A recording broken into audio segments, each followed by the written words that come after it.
Welcome to the Sober Circle channel.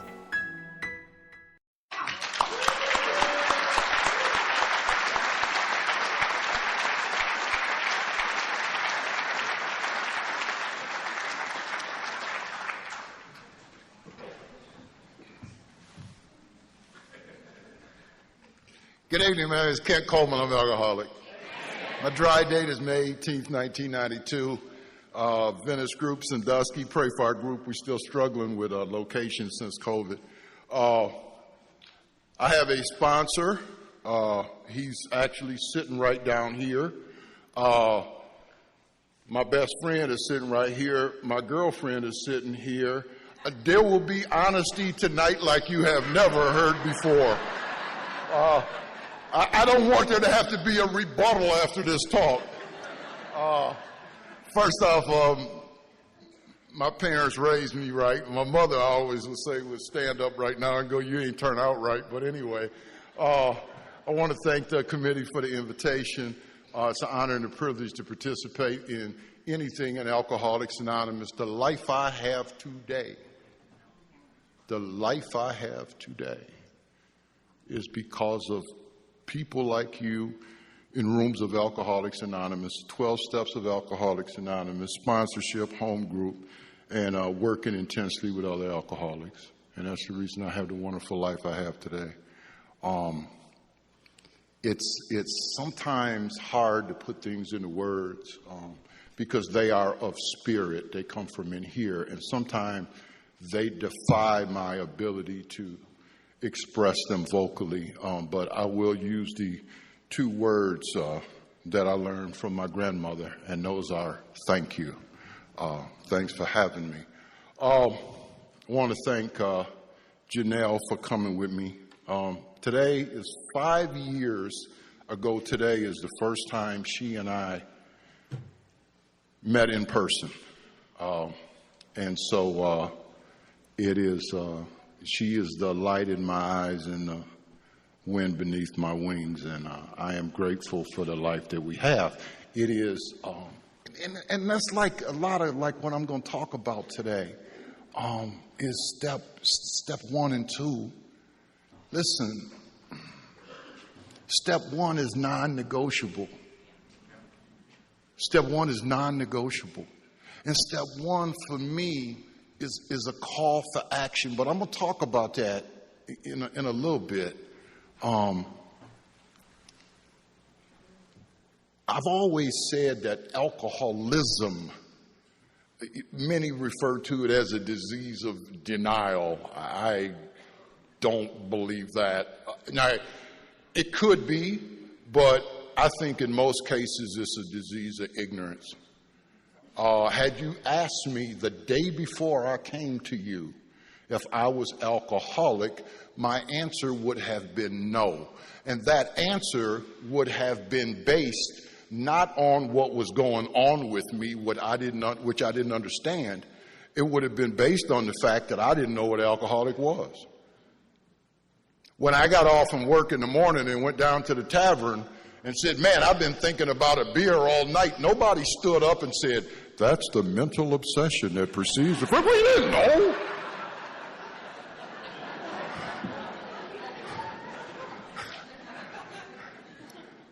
We learned we had to fully concede to our innermost selves that we were alcoholic. This is the first step in recovery. To fully concede is to accept and surrender internally. Concession is internal. Confession is external. Concession is internal. We learned we had to fully concede to our innermost selves that we were alcoholic. This is the first step in recovery. I did not know what alcoholic was when I came here. Had you asked me what an alcoholic was, I would have given you whatever definitions I either overheard as a youngster or picked up in the street. You know, guy living under a bridge, long trench coat, stocking cap, drinking wine out of brown paper sack, sleeping under a cardboard box. Yes, that certainly must be an alcoholic. Don't have a job, right? No, all of the, and that's what I love about the book Alcoholics Anonymous, particularly the chapter more about alcoholism, because it exposes so many of the myths that we have about alcoholism. They don't have families. They don't have jobs. Read that chapter. Read that chapter. But I came to you, I had no idea what an alcoholic was. I stayed in Alcoholics Anonymous for 3 months with no sponsor, no book, no steps, no home group, nothing but attending AA meetings. And I did that for 90 days. And I ain't just go to one meeting a day. I went to 3, 4, 5. You know, a lot of things in here we realize as we look back, right? And I used to stand behind podiums like this and say, I came in here and I ain't do nothing and I didn't get nothing, right? That's not true. That is not true. I used to give a guy rides to meeting. His name was Walter. Walter got sober in the early 50s, and he was a little abrasive. I'll just put it that way. Walter lived out at the veterans home. He had those old hearing aids that looked like earmuffs. Remember those? And he screamed everything, right? And a lot of people didn't like Walter. You know, I'm in AA. I ain't working the steps. I'm the bedevilments walking. That's what I am, right? I didn't see nothing wrong with Walter. I think he was all right with me, right? And I was giving Walter a ride home one night, and I said, Walter, man, I said, you know something? I said, I can't explain it, but no matter how the day goes, no matter what happens, no matter how crazy I am, no matter how bad I feel, no matter how scared I am, I always feel better after an AA meeting.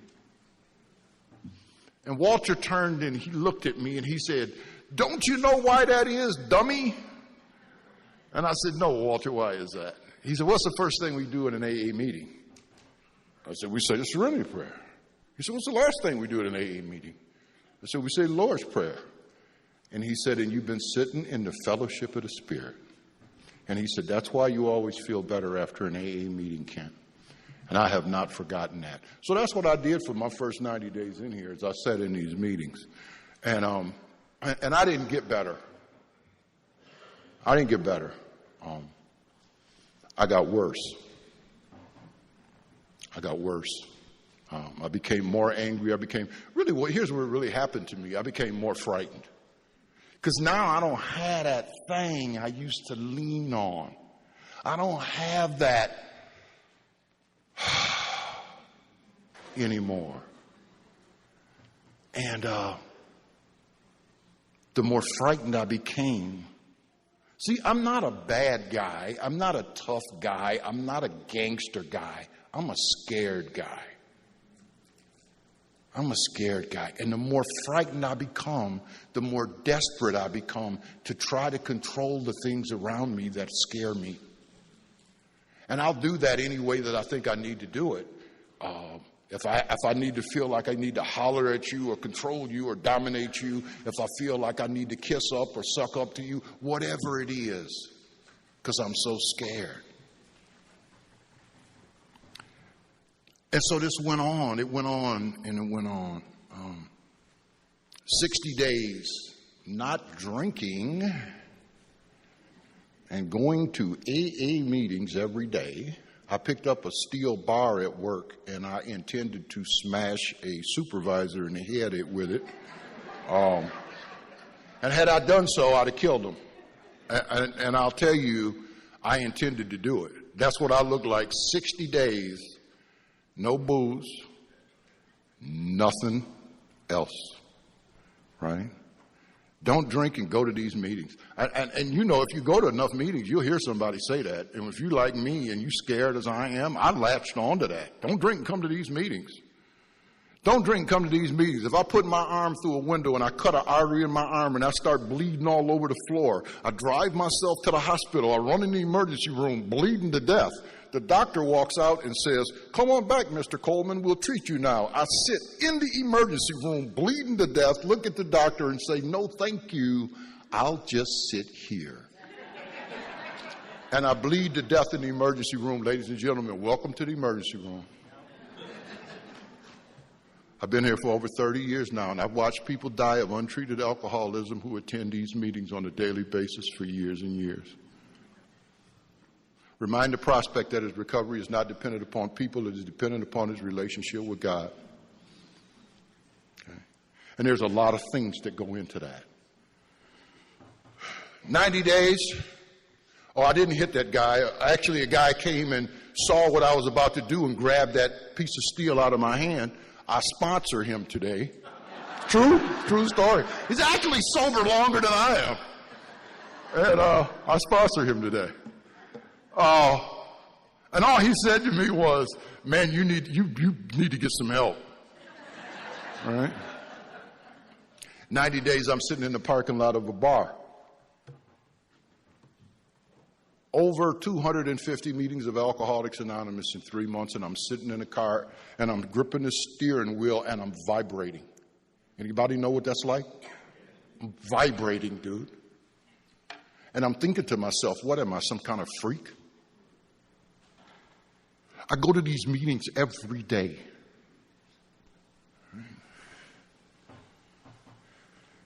I never wanted to drink so bad in my life. I'm in the parking lot of Daly's Pub in downtown Sandusky. And it's St. Patrick's Day.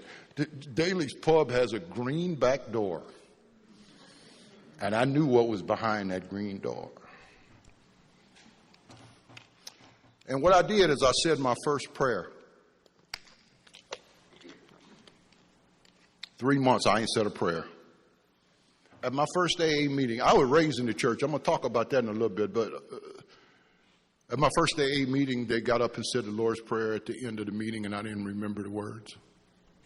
I knew that prayer when I was 4 years old. And that's how far away I was from God and you. And I just said, God, what am I doing wrong? What am I doing wrong? And I got an immediate answer. What are you doing right? If you go to that many AA meetings, and this is where it came from, if you go, you hear it every day. Get a sponsor, get in a book, apply the steps to your life, get a home group, get active, and help others. Heard it every single day, did none of it.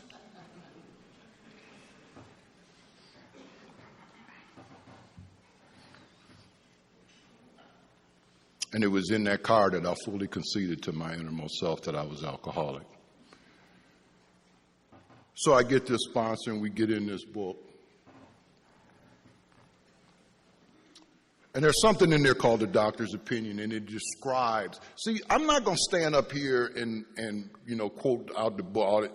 Listen, this thing is experiential. It's not intellectual. It's not theoretical. It's experiential. I want to share a little of my experience. But in this doctor's opinion, he talks about this allergy of the body. Now, prior to the book, the publication of the book, this had not been made public before. It's allergy of the body. When I put alcohol into my body screams for more, right? He called it an allergy. An allergy, obviously, is an abnormal reaction. They said 1 out of every 10 people who drink will have this allergic reaction to alcohol. So did that happen to you, Kent? I started drinking when I was 14 years old. The first time I got drunk, I drank 5 quarts of Swiss malt liquor Bull. I was 14 years old.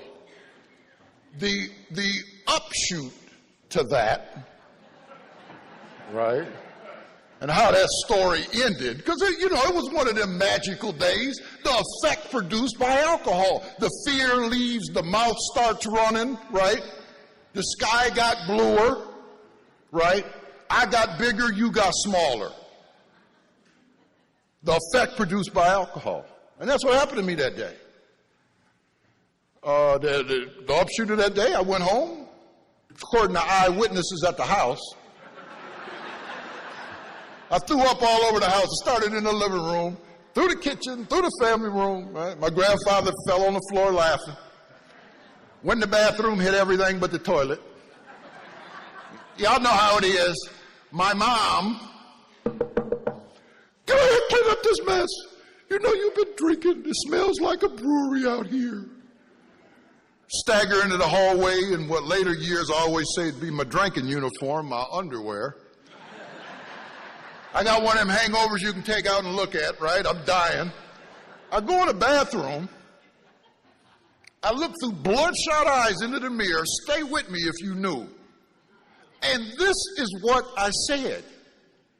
Man, oh man, I cannot wait to do that again. Now you hear a lot of people who get in trouble their first time drinking and they like, oh, that's that. No. I had a meeting with myself in the bathroom. I love to have a meeting with myself. There's no opposition when you have a meeting with yourself. They don't usually turn out well, but hey, better luck next time, right? And this is what I came up with.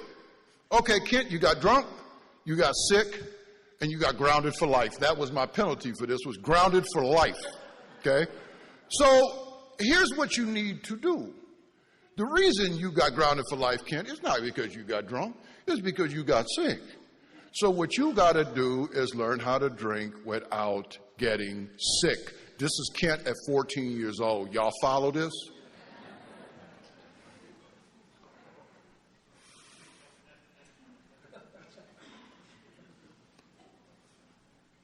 When my job,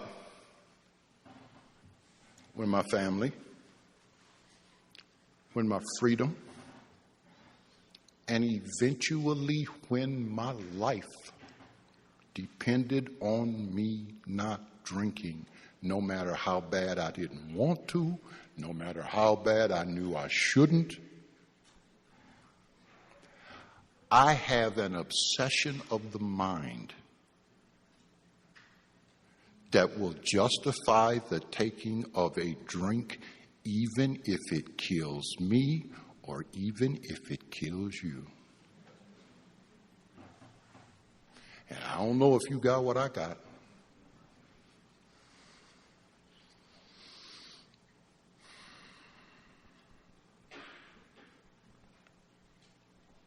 And I was gone. And 18 years later, I met y'all. During that 18 years, a lot of things happened. And I'm not here to, who is it? I think it might be Ralph who said, this is the only place in the world where we try to out-bottom each other. Right? I'm going to tell you the truth about what happened to me. See, here's what I know. Is you can get off the elevator at any floor. That's why we changed the stories in the book after the first edition, didn't we? Okay? But I am a low-bottom, stumble-bum drunk. I was convicted of driving under the influence of alcohol 7 times in the state of Ohio. I've been cut out of cars. I've been convicted of a lot of very bad things. I'm not going to stand up here and talk about them. I died in 1984 as a direct result of the use of alcohol and some other things. I was resuscitated, and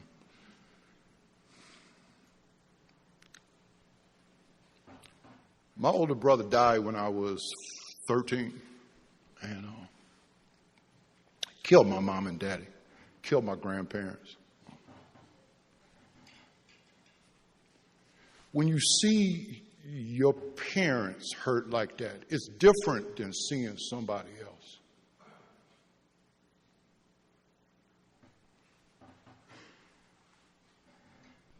I don't ever want my mom and dad to feel like that again.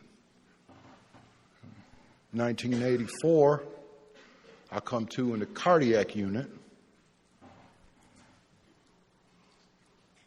and I see that same look on my mother and father's face.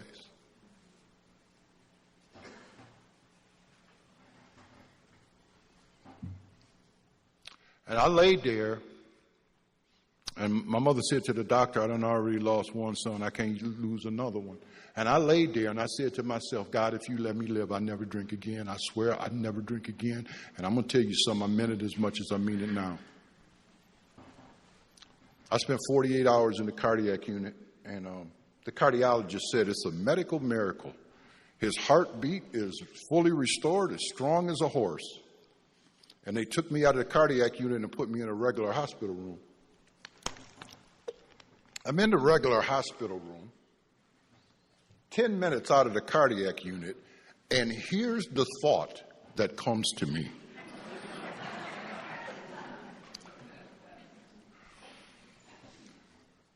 Whew, that was close. But I'm all right now. This calls for a celebration. My best drinking buddy, Mark, walked into the room. Mark lost his battle with this disease when I was 7 years sober. It killed my boy. And it's not like indirectly. No. It killed him. He walked in my room, and I said, go down to Cliff's Carryout and get me something to drink. And he said to me, you out of your mind if you think I'm going to do that. And I said to him, you're going to need me before I need you. Do what I just told you. And I'm in the bathroom drinking, and I'm 2 hours out of the cardiac unit. If I had the power to quit drinking on my own, I'd have never come to AA. Why should I? I'd have never come to AA.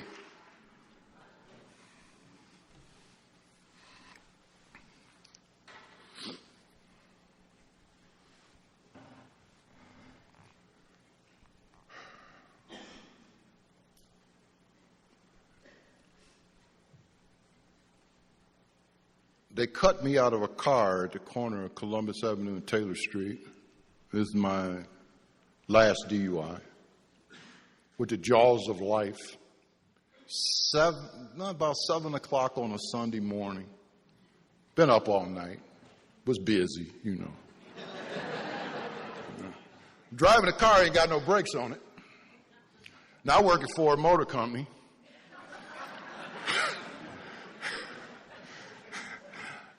I totaled the car, and then I didn't have no car. Then I had the distinction of working at Ford Motor Company and having no car. Yes, it can be done. You're looking at the man who did it. And, every week I said, I'm going to get these brakes fixed, man. Every week. I get a paycheck. And I say to myself, not this time, baby. Not this time. I'm going to cash this check. Get these brakes fixed, give my mom her money, and start doing right.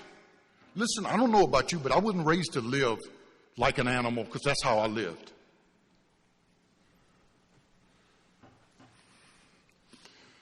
So I go down to Pat's Tavern to cash my check. Now, some of you will understand that I don't have no bank account, no credit union. With the credit union across the street, every Ford plant has a credit union across the street. Pat's Tavern down at the corner. So I'm down to Pat's. And Pat, he understood alcoholism. I know he did. Because when I walk into Pat's with his paycheck in my pocket, what he would do is set up an 8-ounce water glass, set a fifth of old granddad there, pop the top on the Millers and sit it there, and said, on the house, baby. Because he knows something I don't. That when I take that first one, something happens to me that ain't going to happen to 9 out of 10 people in that place.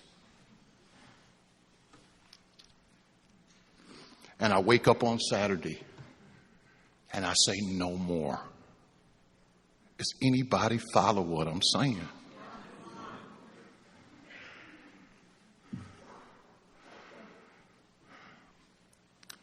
At the end, I got a liver that's distended about 7 inches. I'm drinking a half a bottle of beer and falling asleep in the bar. They got to call my little brother to come get me. I go to work 2-3 days a week if I can make it. Only reason I had a job is because of the union.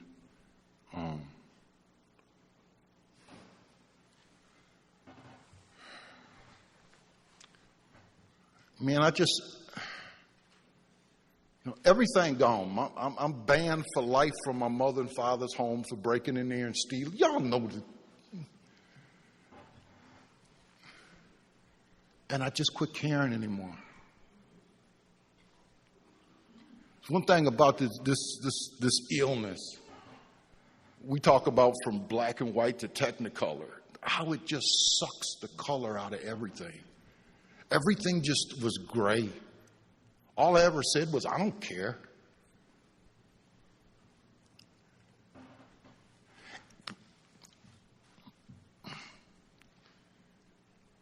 But the ego is resilient, isn't it? Because if you had asked me that day, Kent, how you doing? Right? I talked about the bedevilments, right? Here's what my life looks like. Well, my body's given out. I'm 32 years old. I've been dead once. Every significant relationship in my life has been destroyed. I have nothing. I'm full of fear. I'm depressed. I honestly don't care if I live or die. I'm on a period of indefinite probation. Now, I heard of people getting put on probation for 1 year, 3 years. I stood in front of a judge who placed me on a period of indefinite probation. Now, you're talking about unmanageability. The state of Ohio has stepped in and said this has gotten so bad that we're going to help you. When they said indefinite probation, I leaned over to my lawyer. His name was Jeff. I said, Jeff, if you don't object to this, I will. He said, shut up. I'm trying to keep you out of the penitentiary. Like, this is the state of my life. There's a line in the book. Stay with me. The alcoholic life becomes the only normal one. Now, I'm going to say something that's going to sound absolutely crazy because that's what my life looked like. But if you would have asked me how I'm doing, this is what I would have told you. I'm all right. How are you? Anybody relate to that? Standing there, toe up. I'm all right. How are you? See, this thing, no human power,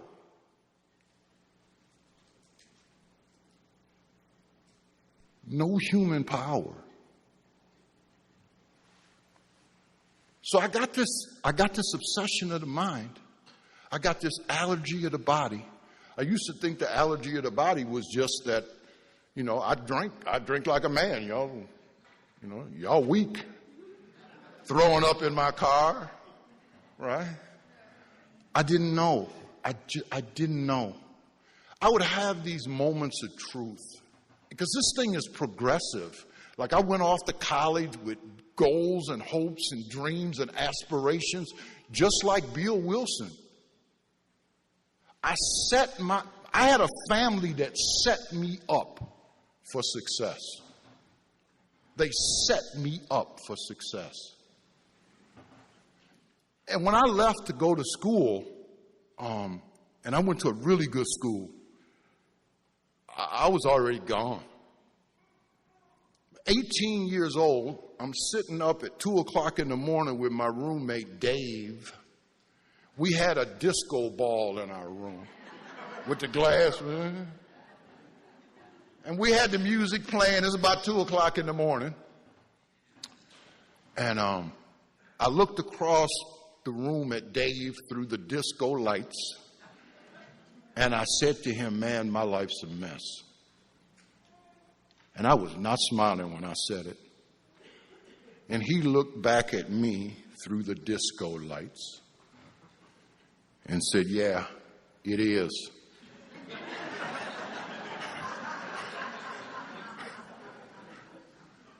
And he said, so is mine. We was drinking night train wine. You're going to school, you ain't got a lot of money. 18 years old. The people who lived beneath us said that we were up for 87 nights in a row past 2 o'clock.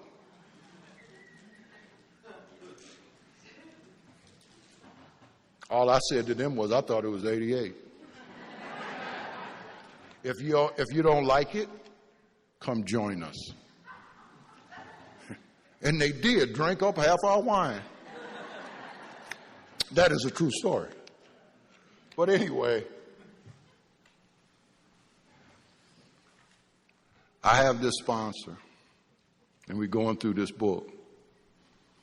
And we started the doctor's opinion. We go through Bill's story, the progression of it. And I see that this thing, because see, step one is an internal concession.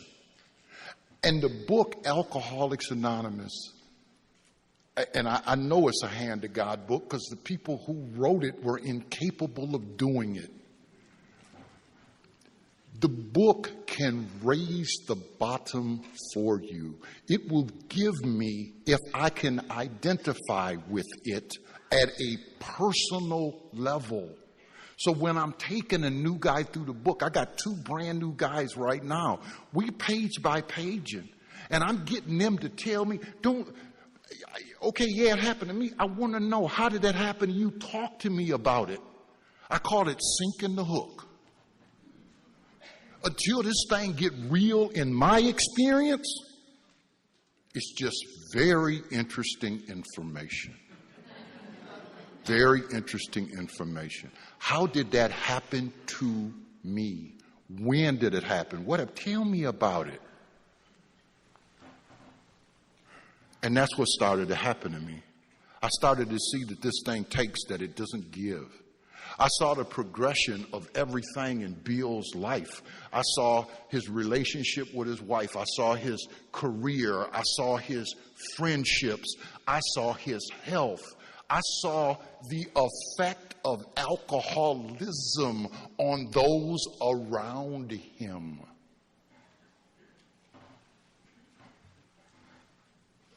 Big book scared me half to death. I used to think, man, whoever wrote this has been following me around.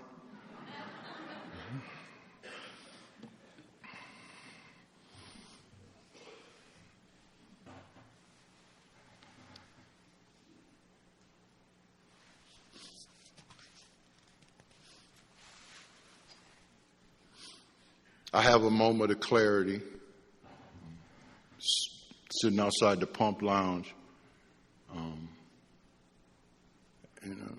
There's a guy, he just died, I think, last year, Six-Pack Charlie in Cleveland. He was 63 years sober when he died. And this cat was dynamite behind a podium at Alcoholics Anonymous. He was as good as I ever heard.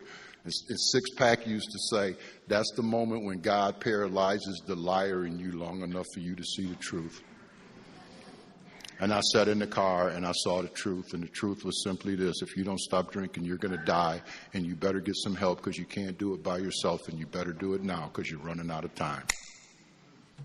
I believe that is the result of a lot of people's prayers. I did not come here on my own volition. I did not have anybody in my life telling me you need to go to AA.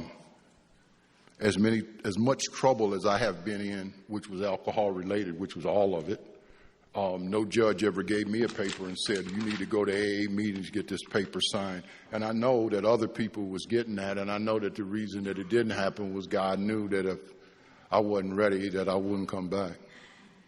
I really do believe that. I got to see this when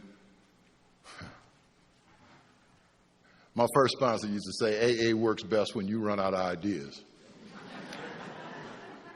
I was not too enthralled with what I saw and a lot of stuff in AA, but I would grant you this. I did not have another tap to turn. A lot of my, in the early days with me was, what have I got to lose? If it doesn't work, I'm dead anyway. What have I got to lose? I wish I could say, oh, Gosh, I want what you have. I didn't let y'all get close enough to me to see what you have, to tell you the truth. Not when I first came here. I heard your stories. I identified with that. But I kept y'all here.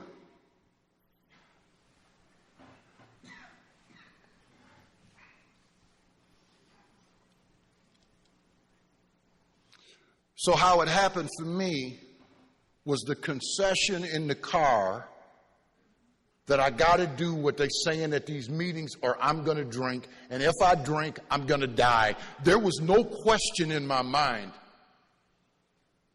And what it became for me was live or die. That's what it became for me sitting in that car. Live or die, dude. And it's up to you. Ain't nobody going to come and knock a drink out of your hand if you go into Daly's Pub. Live or die. What do you want to do?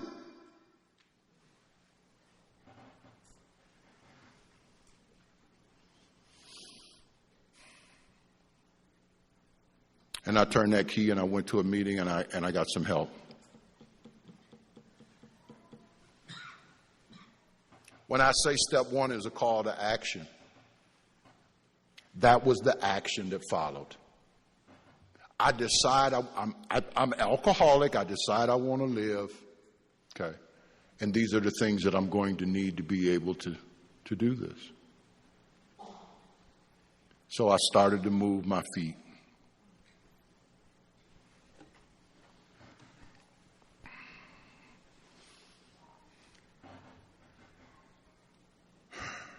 Came to believe that a power greater than ourselves could restore us to sanity.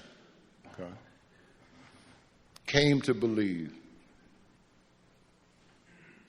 Do I now believe, or am I even willing to believe that there's a power greater than myself? I was raised in the church. I wasn't sent to church. I was taken to church. My mother was the president of Ohio Baptist Women's Convention. I could recite scripture when I was 5 years old. You know, it's a funny thing. My mother was also the head of the youth fellowship at our church. And one of the things that she did was she drilled us with these Bible verses just to drive me nuts. And we'd have to memorize them, and she'd make us repeat them out loud, right? Every morning I'd drive to work. It'd take me 12 minutes to drive to work. I do not turn the radio on when I drive to work. When I drive to work, I recite those and repeat those verses over and over again. I do it every day. I do it every day. Moses Yoder used to say, "My mind is my garden, my thoughts are my seeds.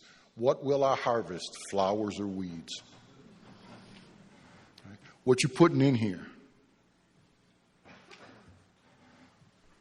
you putting in here? So we get to the chapter, we agnostics. I'm thinking, we agnostics? Not me. I told my sponsor we could skip that chapter. He said to me, why would we skip that chapter? I said, because I'm not agnostic, I'm Baptist.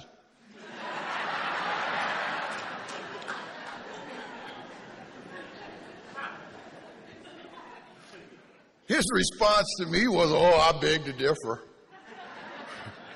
He said, what you really are, Ken, is a functional agnostic.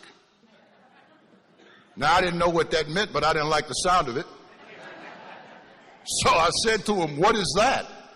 And he said, that's a person who professes to believe in God, but who lives like there ain't one.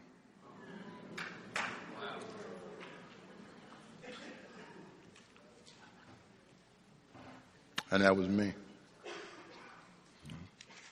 There's a line in our book that said the spiritual life is not a theory, you have to live it.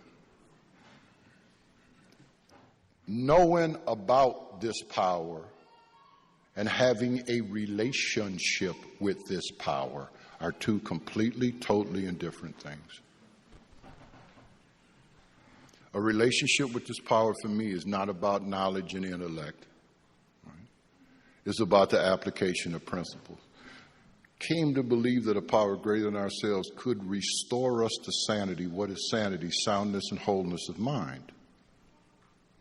Obviously, I have described to you the insidious insanity of alcoholism in a few examples in my life.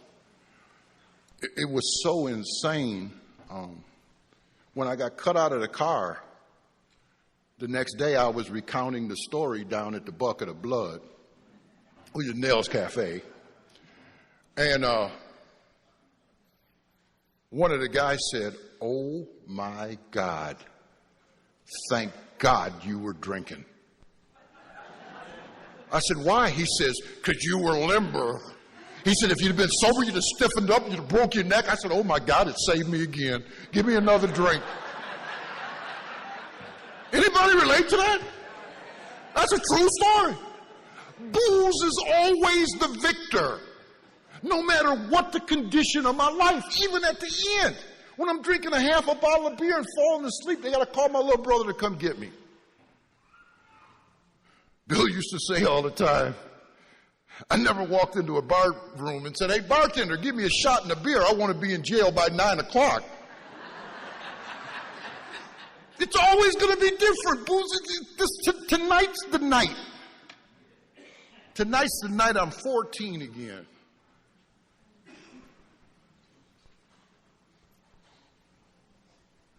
No human power.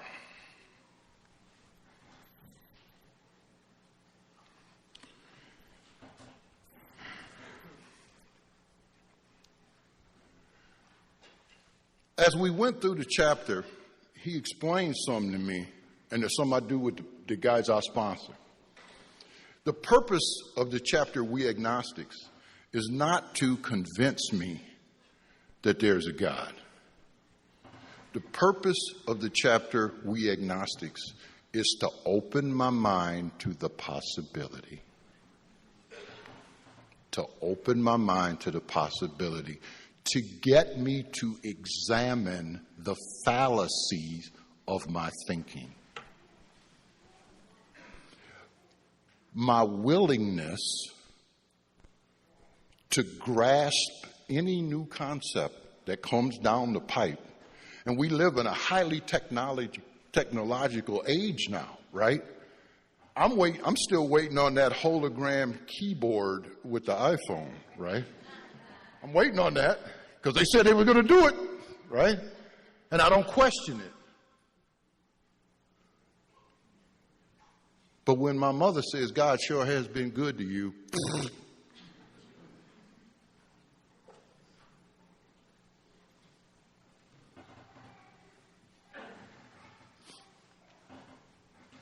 how many times has God shown himself? This was something I did with my sponsees during COVID. We had we have a Zoom meeting, and guys around the country, and we started to look at, in our 11th step, we started to look at all of the times that God has shown himself in our lives prior to AA, getting to AA, and since we've been here. And the sharing that took place in that meeting, I got sponsored in this room.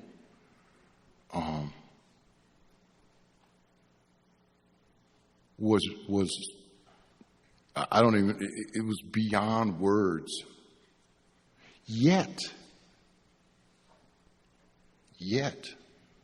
I have to be vigilant on a daily basis, because I'll tell you, the enemy, what does it say in our book? The problem of the alcoholic centers in his mind rather than in his body. I got to watch what I put in my head, because it is so easy for me. Right? I told my sponsor a few weeks ago, I was like at work, and it's a crazy thing, like I'm aware of how this insane, judgmental, opinionated thinking gets me into trouble and usually comes out my mouth. But I can't stop it.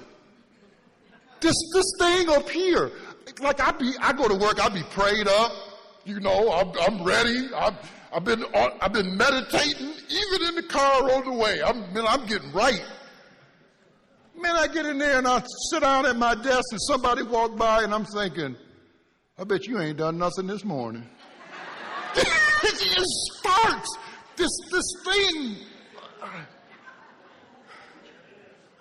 Obviously, right?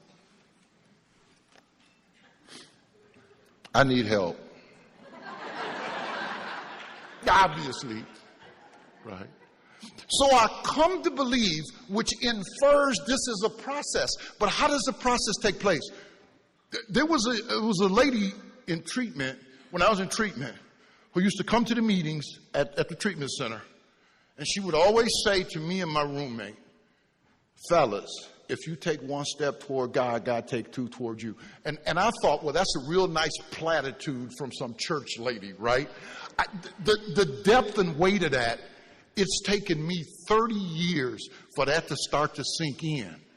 See, the way that this thing works, and the way I was sponsored, and the way I'm still sponsored today, is take the action. Take the action. Do it. Say the prayer. Don't matter what you think. Go help the guy. Don't matter what you think. Do it. Has never failed me yet. Never failed me yet. So Bob told me I had to start saying the prayer of St. Francis in the morning. And I've been doing that ever since he told me that. And it has gotten better. But this power can restore me to sanity, right? Soundness and wholeness of mind. Okay, so the obsession to drink, I don't have. I haven't had it since probably when Finley and Kenny Von Balicki started me in the steps. It left. But here's what I do know. It can come back. It can come back. Step one is the root. Everything else, as Bill said at 12, we do to the best of our ability. We don't do it perfect. But one is the root. And from that root will spring the actions that I take imperfectly on a daily basis to try to grow closer to God and be more useful and closer to you. And I think that's the best way that I can say it. So I came to believe in large part, and I began to get hope from you, from the power of your example. I sat in meetings and I heard people say stuff Stephen King couldn't make up, right? But they were standing up there dressed nice, smart, right? Eyes all lit up. There was a guy in my home group, Rick H. He's passed on now. And Rick used to tell this story about laying in his backyard. This guy was an engineer at General Motors. Laying in his backyard shooting his gun at the moon.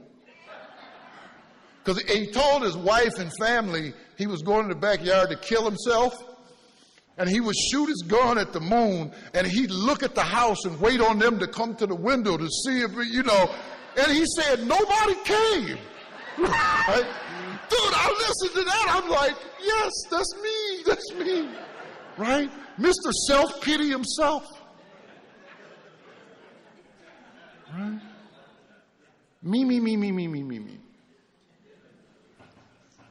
The power of your example. One of the great benefits of coming to these meetings, and there's a million, they're legion, obviously. But I came to believe in large part that this power that helped you could help me, and that started in step one because I got what you got. And now I'm starting to see what you got, and I want what you got. And if this power could help you, it could help me. Now, since later in the book, obviously, when it says, for by this time sanity will have returned, right? So that means there's a whole bunch of work got to be done in between here and there, right? But it's like everything else in here is progressive. So it's 6:30. I've been talking for an hour. So I'm going to wrap this thing up.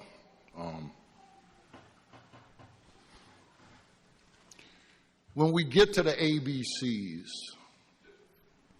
A, that we were alcoholic and could not manage our own lives. Okay? Talked about that. Talked about what alcoholism is. Talked about what an unmanageable life looks like.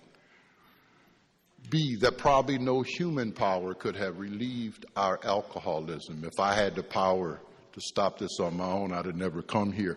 Couldn't do it for mama, couldn't do it for daddy, couldn't do it for the job, couldn't even do it to stay alive, man. No human power could have relieved our alcoholism. But God could and would if he were sought. So what I got to do now is I got to start seeking. And we're going to move to step 3. And my friend Charlie going to help us with that. Before I leave, I got to give you one instance of, this is a show that, this happened this evening since I got here, that I ain't wrapped too tight. We are staying on the 2nd floor. I am lazy. So I'm trying to figure a way to get in and outside to get stuff without going all the way down to the lobby and go out. There got to be a room, right? Well, right across from me is a door that says stairs. Oh, yeah, stairs. Wonder where they go. So I go down these stairs, and I end up standing in front of a door, and it says, fire door. It says, this door is to remain closed at all times. And here's the thought that occurred to me. Really? Really? This door has to be closed at all times? What if it's not? What if it's not?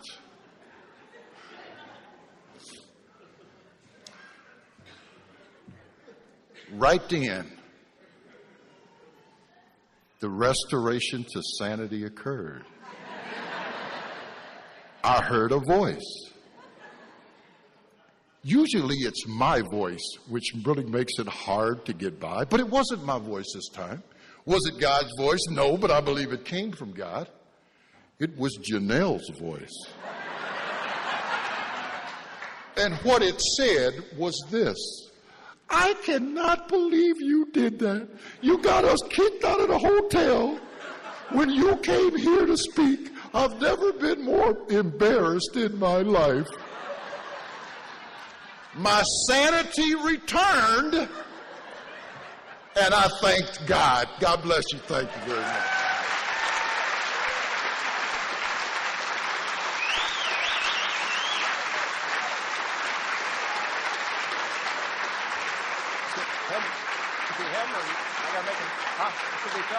Come on up.